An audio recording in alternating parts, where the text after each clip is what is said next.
আসসালামু আলাইকুম, আশা করি সকলেই ভালো আছেন। তো আমি তো দীর্ঘদিন ধরে গ্রামে, এজন্য আমাদের গ্রামীণ পরিবেশগুলো আপনাদেরকে দেখাই ভিডিও করে করে।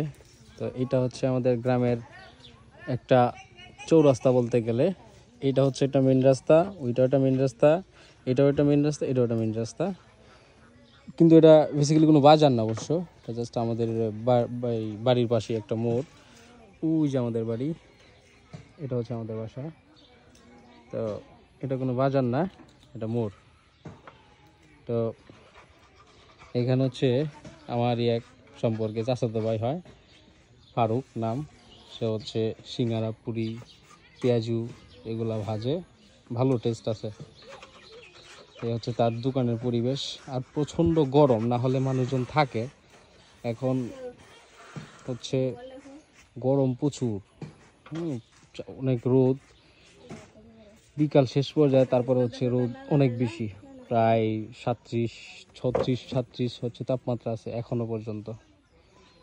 তো এ হচ্ছে তার সিঙ্গারা, পুরি, পেঁয়াজু আছে। আজকে মনে পেঁয়াজু নাই না ফারুক?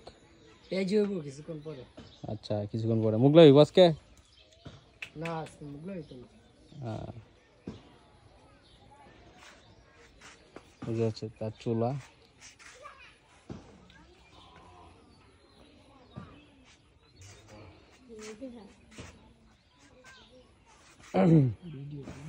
ফারুক ভয় তোর একটু তোর ইনকাম কেমন হয় ডেলি? সেটাই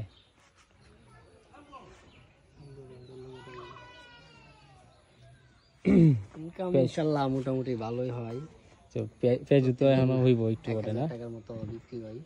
1000 টাকার মতো বিক্রি হয় ডেলি? বয় বয় তুই বয়, সমস্যা নাই। 1000 টাকা তো ডেইলি বিক্রি? তাহলে 1000 টাকা বিক্রি করলে ডেলি লাভ কত থাকে? 300-400 এরকম থাকে। আচ্ছা, এটা 1000 টাকা বিক্রি হইলে। আর যদি আরো কম হয় তাহলে আরো কম? কম হইলে কম, বেশি হইলে আরো বেশি থাকে। এই গরমে কোন জিনিসপত্র নষ্ট হয়ে যাবে না?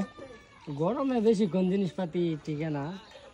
যতটুকু আর কি রাখা যায় রাখা, অল্প অল্প করে বিক্রি তো কম গরমে। যে গরমের দিকে মানুষজন কম, নয়তো সবসময় এই সময়ে আমার দোকানে কাস্টমার মোটামুটি ভালোই থাকে। গরমে মানুষজন বাইরে হয় না। হ্যাঁ, গরম তো অনেক বেশি।